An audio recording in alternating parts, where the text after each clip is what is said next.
Olá pessoal, tudo bom com vocês? Legal, muito bom. Sejam bem-vindos à nossa sexta semana da nossa leitura bíblica. Muito bom estar com vocês esses dias, muito bom poder estar compartilhando a palavra de Deus com cada um de vocês.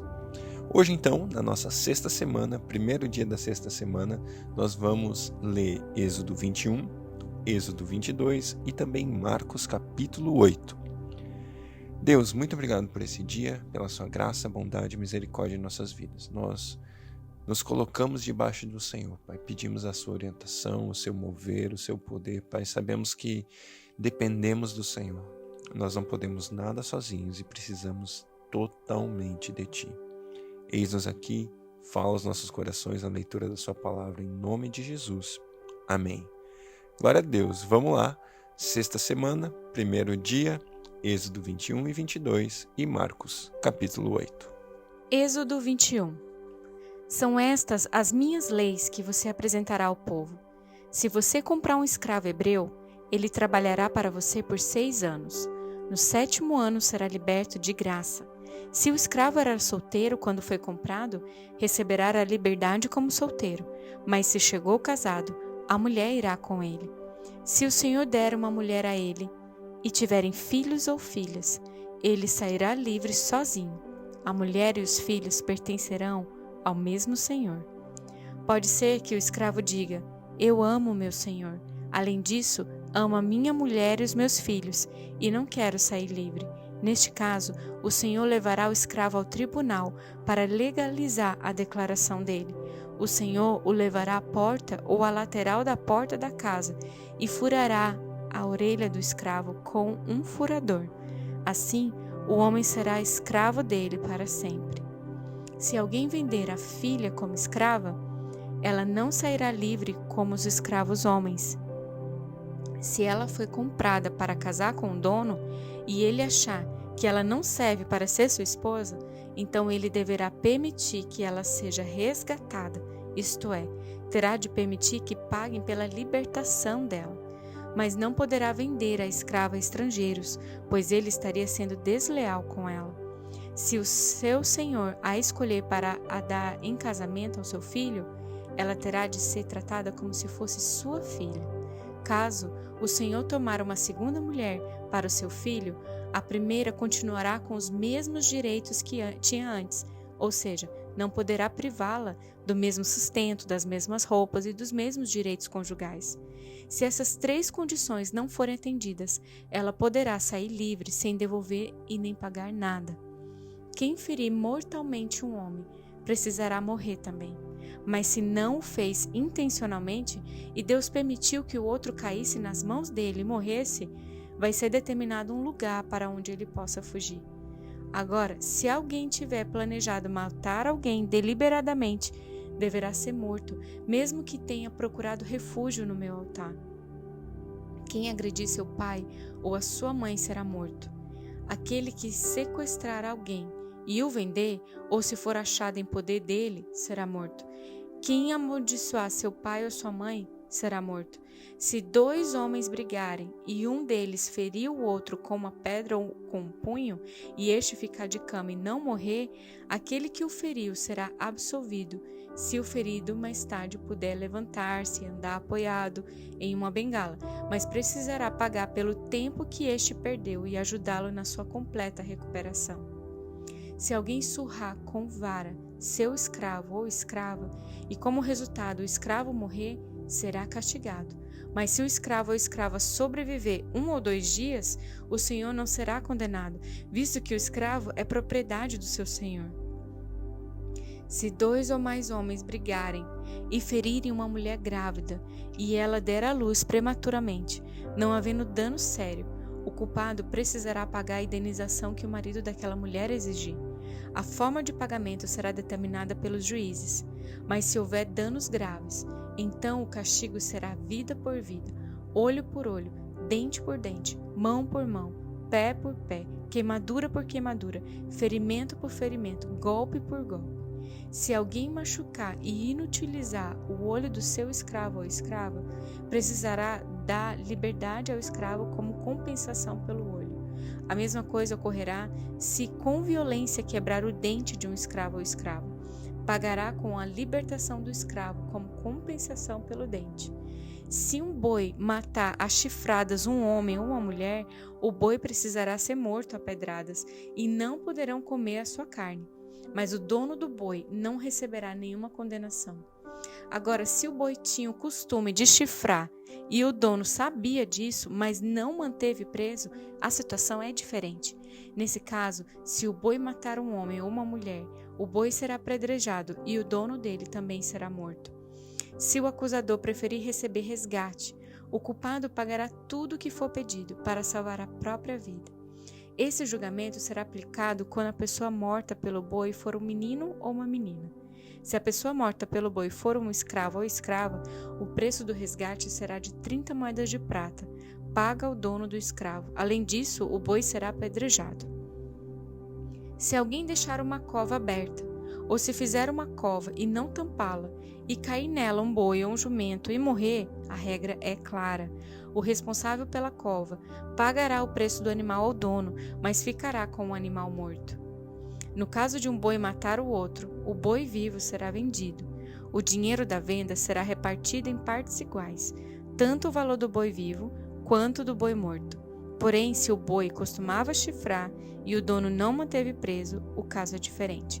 Este dará um boi vivo e ficará com o boi morto. Êxodo 22.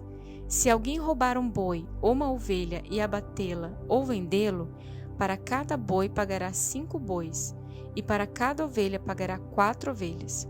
Quem matar um ladrão enquanto ele estava roubando a casa, não será condenado por homicídio, mas se isso acontecer durante o dia, será culpado de homicídio.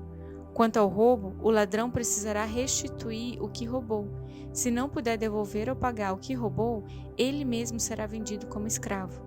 O dinheiro da venda servirá para pagar o roubo. Se o ladrão for apanhado no ato de roubar um animal vivo, seja boi, jumento ou ovelha, precisará pagar o dobro. Se alguém soltar seu animal e este entrar na vinha ou no pasto de outro homem, pagará o prejuízo com o melhor que tiver do seu próprio campo ou da sua vinha.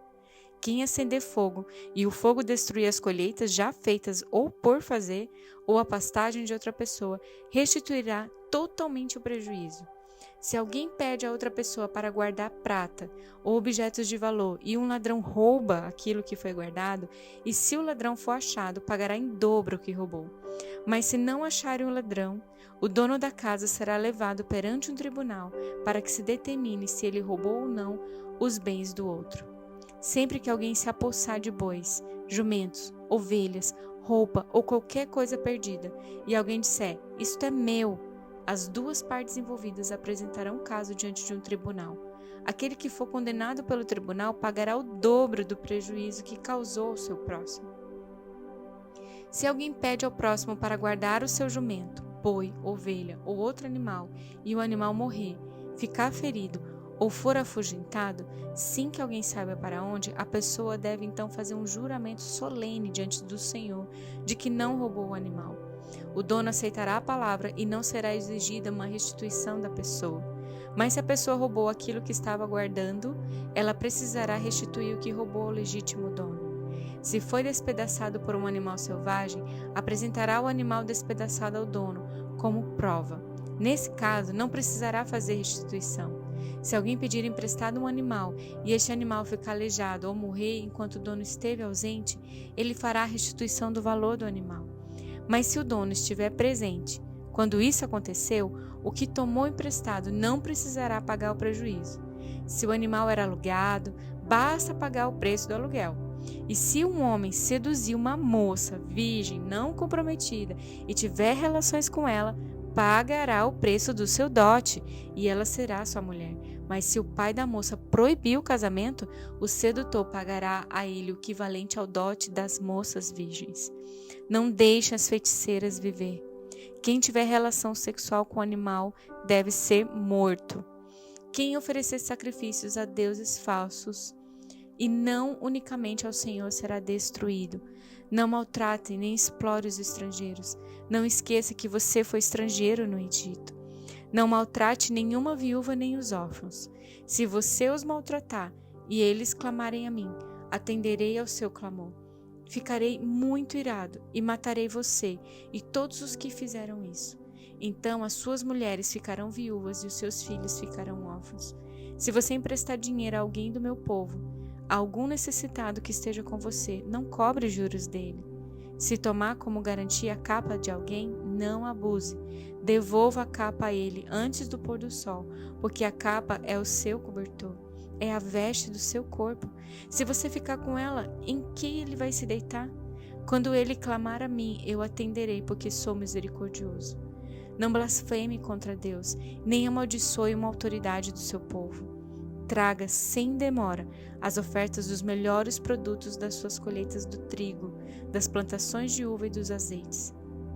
Consagre a mim o primeiro filho. Faça o mesmo com a primeira cria da vaca e da ovelha. A primeira cria ficará 7 dias com a mãe. Depois, no 8º dia, entregue-na para mim. Vocês serão homens consagrados. Por isso, não comam carne de animal despedaçado no campo. Deem essa carne aos cães.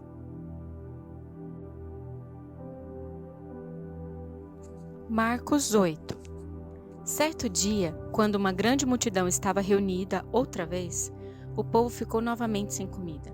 Jesus chamou seus discípulos e disse-lhes: Tenham compaixão dessa gente, porque já estão aqui há 3 dias e eles não têm nada para comer.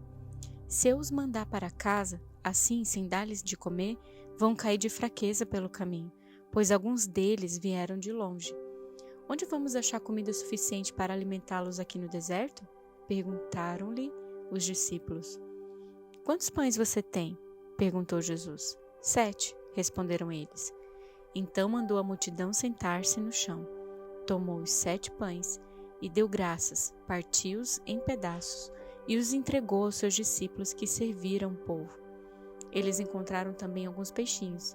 Ele deu graças igualmente por eles e mandou que os discípulos distribuíssem. A multidão comeu até fartar-se e ainda juntaram 7 cestos de pedaços que sobraram. Havia cerca de 4.000 homens naquele dia. Depois disso, ele os despediu. Entrou com seus discípulos no barco e foi para a região de Dalmanuta. Quando os fariseus souberam da sua chegada, vieram interrogar a Jesus. Faça um milagre para nós, disseram eles. Algum sinal vindo do céu? Ele suspirou profundamente quando viu isso e disse: Por que essa geração pede um sinal vindo do céu? Certamente nenhum sinal lhe será dado. Então ele entrou de volta no barco e os deixou atravessando para o outro lado do lago. Mas os discípulos se esqueceram de levar pães antes de saírem, de modo que só tinham um pão no barco. Quando estavam fazendo a travessia, Jesus lhes advertiu: Tomem cuidado com o fermento dos fariseus e com o fermento de Herodes. O que será que ele quis dizer? Perguntavam os discípulos uns aos outros. Eles concluíram que ele devia estar falando a respeito do seu esquecimento de levar pão. Jesus percebeu que eles estavam discutindo e disse: Por que vocês estão discutindo acerca de não terem pão? Vocês ainda não entenderam? O coração de vocês está duro demais para perceber isso? Vocês têm olhos, mas não veem. Vocês têm ouvidos, mas não ouvem. Vocês não se lembram mesmo? Como foi com os 5.000 homens que foram alimentados com 5 pães? Quantos cestos cheios de sobras vocês recolheram depois? 12? Disseram eles. E quando eu parti os 7 pães para os 4.000, quantos cestos cheios de pedaços vocês recolheram? 7? Disseram. Será que vocês ainda não entendem? Quando chegaram a Betsaida, algumas pessoas trouxeram-lhe um homem cego e rogaram a Jesus que o tocassem e o curassem. Jesus tomou o cego pela mão e o levou para fora da aldeia, cuspiu nos olhos do homem e pôs as mãos sobre ele. Pode ver alguma coisa? Perguntou-lhe Jesus. O homem olhou em volta. Sim, disse ele. Vejo homens, mas não posso vê-los claramente. Eles parecem árvores andando. Então Jesus colocou novamente a mão em cima dos olhos do homem, e quando seus olhos foram abertos, a sua vista estava completamente recuperada, e ele via tudo claramente. Jesus mandou-o para casa, para junto da família. Não passe pela aldeia, disse ele. Nisso, Jesus e seus discípulos deixaram a Galiléia e saíram para as vilas de Cesareia de Filipe. Enquanto caminhavam, ele perguntou-lhes: Quem o povo pensa que eu sou? Que estão eles dizendo a meu respeito? Alguns deles dizem que o Senhor é João Batista, responderam os discípulos. E outros dizem que é Elias, ou algum outro profeta antigo. Então ele perguntou: Quem vocês dizem que eu sou? Pedro respondeu: O Senhor é Cristo. Mas Jesus ordenou-lhes que não contasse isso a ninguém. E daí em diante começou a ensinar os discípulos dizendo: O Filho do Homem terá de sofrer muito.